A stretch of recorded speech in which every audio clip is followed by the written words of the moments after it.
बिस्मिल्लाहिर्रहमानिर्रहीम। अस्सलाम वालेकुम। अगर घर पर मैदा और तेल पड़ा है तो मैदे को तेल में डालें और मेहमानों के लिए मज़ेदार स्नैक्स तैयार करें। बहुत मज़ेदार और आसान रेसिपी है, तो वीडियो को आखिर तक देखना लाजमी है ताकि कुछ स्टेप रह ना जाए। सबसे पहले एक बड़े से बर्तन में हम 1.5 कप मैदा ले लेंगे और इसके बाद इसमें डालेंगे हाफ़ टी स्पून के करीब नमक डाल देंगे। दोनों चीज़ें डालने के बाद हम इसको अच्छे तरीके से मिक्स कर लेंगे ताकि नमक और मैदा मिल जाए। दोनों चीज़ें मिल जाएंगी। इसके बाद हमने गरम उबलता हुआ तेल इसके अंदर डाल देना है और इसके बाद ठंडा होने के लिए वेट करना है सिर्फ 1 मिनट के लिए। अब आपने क्या करना है, चम्मच की मदद से सबसे पहले आपने तेल को मिला लेना है और जब चम्मच की मदद से मिला लेंगे थोड़ा सा ये तेल जो ठंडा हो जाएगा, आपने फिर हथेलियों की मदद से इसको मिक्स करना है। आपने इसको इतना मिक्स करना है कि जो तेल है वो एक एक मैदे के अंदर जो है वो मिक्स हो जाए। आपके पास जब अच्छे तरीके से मिक्स हो जाएगा, आप याद रखिएगा कि इसमें अगर ये अच्छे तरीके से मिक्स होकर ये हथेली में लेंगे और बाइंड होना शुरू हो जाएगा तो इसका मतलब है डो आपकी बहुत अच्छी बनेगी। अब नीम गर्म पानी से आपने इसको गूंदना शुरू कर देना है। अब हम इसको नीम गर्म पानी से इसलिए गूंदते हैं, हमारे पास ये चूँकि मैदा है और अगर हम जल्दी में कुछ बनाना चाहते हैं तो मैदा को जो है वो गर्म पानी से गूंदने का फ़ायदा ये होता है, एक तो ये हाथों को नहीं चिपकता, दूसरा सबसे बड़ा फ़ायदा ये होता है कि इसको हैंडल करना बहुत ज़्यादा आसान हो जाता है, यानी कि बेलने में बहुत ज़्यादा आसानी होती है। कभी आप आम रोटी या मैदे के साथ ट्राई करें, आपको यकीन करें आपको बहुत फ़र्क नज़र आएगा। तो आटा जो है मैंने गूंद लिया है। अब बारी आती है एक दफ़ा हथेलियों की मदद से मसलने की। तो मैंने क्या किया, हम हथेलियों की मदद से इसको मलना शुरू कर दिया। अच्छी तरीके से आप इसको गूंद लें। जितना ज़्यादा आटा आपके पास अच्छी तरीके से गूंदा जाएगा, उतनी ही आपके पास जो रेसिपी है वो बहुत ज़्यादा अच्छी बनेगी।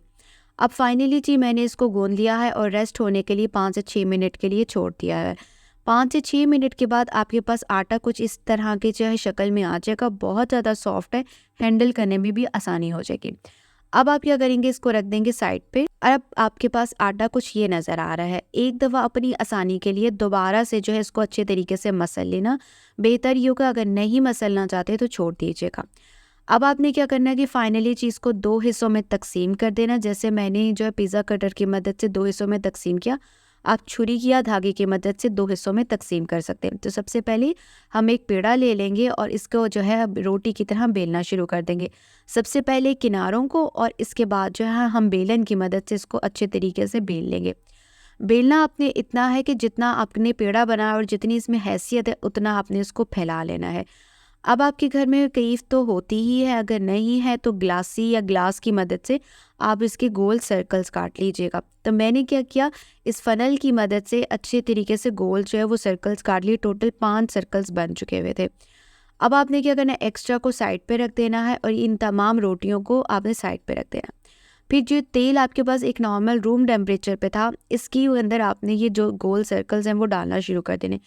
डिप करने का बेसिकली मकसद ये होता है कि हमारे पास जो भी हम रेसिपी आगे बना रहे हैं, एक तो ये बहुत ज़्यादा सॉफ्ट बनेगी, दूसरा ये होता है कि इसमें इसके फ़ायदा ये होता है कि लेयरिंग बड़ी आसानी से ले आती है।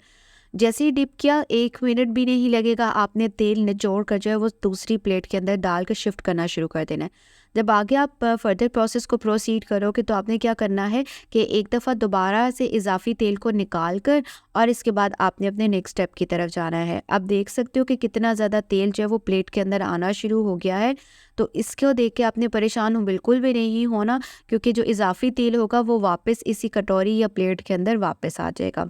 अब फाइनली जी हमने लास्ट रोटी या लास्ट सर्कल को भी निकाल लिया है और तेल को रख देंगे साइड पे। अब आपने क्या करना है, टेबल के ऊपर ये सर्कल रखना है और उसके ऊपर जो है वो ढेर सारा मैदा डालना शुरू कर देना है। ये बात परेशानी वाली नहीं है कि हम इसमें मैदा ढेर सारा इस्तेमाल करें या मैदा वेस्ट होगा, कुछ भी ऐसा नहीं होगा। सबसे पहले आपने जो है वो मैदा इसके ऊपर रख लेना है और मैदा रखने के बाद आपने किनारों को भूलना नहीं। समटाइम हम लोग ये गलती बहुत बड़ी कर देते कि सेंटर में डाल देते हैं, बाकी किनारे जो है वो रहते देते। फिर अगला सर्कल आप इसके ऊपर रखोगे और इसके बाद आपने क्या करना है, थोड़ा सा मैदा डस्ट करना है और इसके बाद थोड़ा सा प्रेस करना है। इसके बाद आपने थर्ड लेयर लगानी है और मैदा लगा दिया हुआ है। ये एक ऐसी रेसिपीज़ होती हैं जिनको बनाने के लिए थोड़ा सा टाइम तो लगता है, मगर आप एक दफ़ा बना रहे तो आप यकीन करें मेहमान तो क्या घर वाले भी आपकी तारीफ़ किए बगैर नहीं रहेंगे। मैंने इसको जो फर्स्ट टाइम ट्राई किया था तो मुझे लगा कि बहुत ज़्यादा हार्ड रेसिपी है, मगर जब मैंने बनाना शुरू किया तो नए नए तरीके जो वो मेरे जहन में आना शुरू हो गए, ये सोचने शुरू हो गए तो हम इस तरह से बना सकते हैं, वैसे भी इसको बना सकते हैं। खैर क्रिएटिविटी इंसान के अंदर होनी चाहिए। तो फाइनली जी मैंने लास्ट लेयर लगा दी और उसके ऊपर जो है वो मैदे को डस्ट कर दिया और एक दफ़ा हाथों की मदद से इसको अच्छे तरीके से फैला लिया। अब बारी आती है कि आपने इसको बेलना है, तो उससे पहले आपने इसको हाथों की मदद से एक दफ़ा प्रेस कर लीजिएगा। समटाइम हम डायरेक्ट बेलन इस्तेमाल करते हैं तो एक लेयर दूसरे पे स्लिप हो जाती है।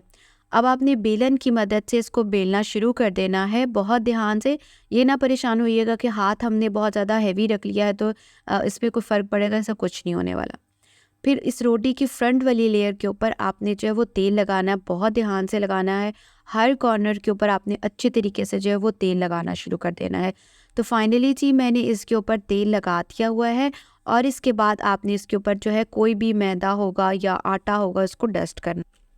अब ये देख सकते हैं कि सारे अतराफ़ में लग गया। जो हमारे पास चाय छानने वाली छाननी होती है उसके अंदर मैंने ये आटा डाला या मैदा डाल लिया और उसके अच्छे तरीके से फैला लिया। इसमें ये होता है कि हर एक एक जगह पर ये अच्छे तरीके से फैल जाता है। अब बहुत ध्यान से आपने इसके ऊपर जब हाथ फेरोगे ना तो ये बिल्कुल खुश्क होना चाहिए, ये शर्त इस चीज़ की है।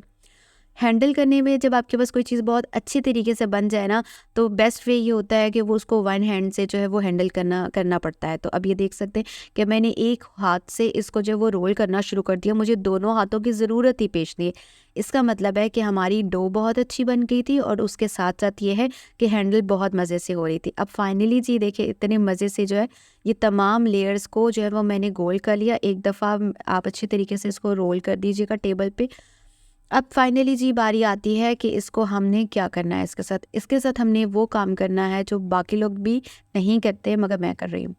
अब टेबल साफ़ करने के बाद धागे की मदद से इसकी कटिंग कर लेनी है। हम छुरी के साथ भी कर सकते हैं, कटर की मदद से कर सकते हैं, मगर उसमें ये होता है कि जब हम कटिंग कर लेते हैं तो लेयर्स बैठना शुरू हो जाती है, तो धागा आपके पास जो है वो बेस्ट ऑप्शन होता है। तो इसी तरीके से आपने हर डायरेक्शन से जो पॉसिबल आपको लगती है आपने उस डायरेक्शन से इसको काट लेना है और इसके बाद जो है 2 हिस्सों में इसको तकसीम कर देना है। काफ़ी ज़्यादा इसकी मदद से जो मैंने जो कचौरियाँ तैयार कर ली थी, अब फाइनली जी कटिंग हो चुकी हुई है तो एक दफ़ा आप इसको प्रेस कर लीजिएगा। आपने याद रखने का कचौरी बनाते हुए जो लेयर जिस पे ज़्यादा विजिबल होती है वो नीचे रखनी है। अब वक्त की बचत करने के लिए बेलने में बहुत टाइम लग रहा था तो मैंने क्या किया कि हर किसी के घर में चकला बेलना होता है, तो यहाँ जो ये बड़ा हुआ था ना तो फ्लैट सा आपने क्या करना है कि इसको ऊपर रखना है और इसके बाद दोनों हाथों की मदद से गोल राउंडली जो है इसको प्रेस करना है तो एकदम ये फ्लैट हो जाता है। इतनी आसानी से ये फ्लैट होना शुरू हो गया था, मुझे ना तो बेलने की ज़रूरत पेश आई ना मेरा वक्त ज़्यादा लगा और फ़ौरन एक इक्वल साइज़ में हो गया। इसके बाद आपने क्या करना है 3 टेबल स्पून तेल के अंदर एक मीडियम साइज़ में प्याज को जो है वो अच्छे तरीके से जो है वो बारीक काट कर अच्छे तरीके से फ्राई कर लेना है। जैसे इसका कलर बदलना शुरू हो जाएगा इसके बाद हम इसमें डाल देंगे चिकन। ये हम तैयारी करें हैं इसमें कचौरियों के अंदर फिलिंग की तैयारी करें हैं। इसके बाद मैंने क्या किया था चिकन को बॉईल कर लिया था नमक के साथ और इसको जो है बारीक बारीक काट लिया था, यानी कि स्ट्रेट कर लिया था।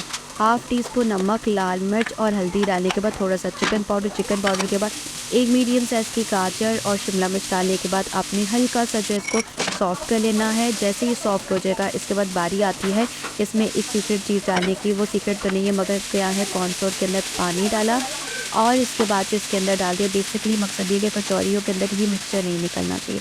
फाइनली जी हमारे पास ये जो मटेरियल रेडी हो चुका है। रेडी होने के बाद हम इसमें को फ्रिज में ठंडा होने के लिए छोड़ देंगे। जैसे ही ठंडा होने जाएगा इसके बाद हम इसको यूज़ करेंगे फिलिंग के अंदर। अब आपने क्या करना है फ्रिज में रख दिया और दूसरी तरफ हमने जो कचौरियों को बेल लिया था आपने ये रखना है। हमने क्या करना है जिस पे लेयर ज़्यादा बनी होती हैं उसको नीचे की तरफ और जिस पे लेयर्स कम बनी हुई होती हैं उसको हमने ऊपर की तरफ रखना है। अब आपने इसकी फोल्डिंग नहायत आसान है। चारों तरफ में आपने पानी लगा लेना है और इसके बाद आपने इसका जो है वो सारा इकट्ठा एक साथ आप जैसे बनाते हो ना मोमोज़ के लिए, या आप इसको एक साथ इकट्ठा कर लीजिएगा जैसे आपको नज़र आ रहा है। अब आपने ये करना है कुछ इस तरीके से पोटली बन जानी है, ज़रा सा राउंड करोगे एंड देन फाइनली इसको अंदर की तरफ प्रेस कर दीजिएगा। बस इतनी सी बात है। देखिए लेयर्स इसके ऊपर नज़र आ रही है। मैंने सारी बना दी, मिनी कचौरियाँ एंड लार्ज कचौरियाँ दोनों, और दोनों को बनाने के बाद हमने रख दिया। आप इसको स्टोर करके भी रख सकते हैं। अब आपने क्या करना है कि तेल को गरम कर लेना है और इस गरम तेल के अंदर इन कचौरियों को डालना शुरू कर देना है। ये मेरी फ़र्स्ट अटैम्प्ट थी और फर्स्ट अटैम्प्ट मेरी बहुत अच्छी रही है।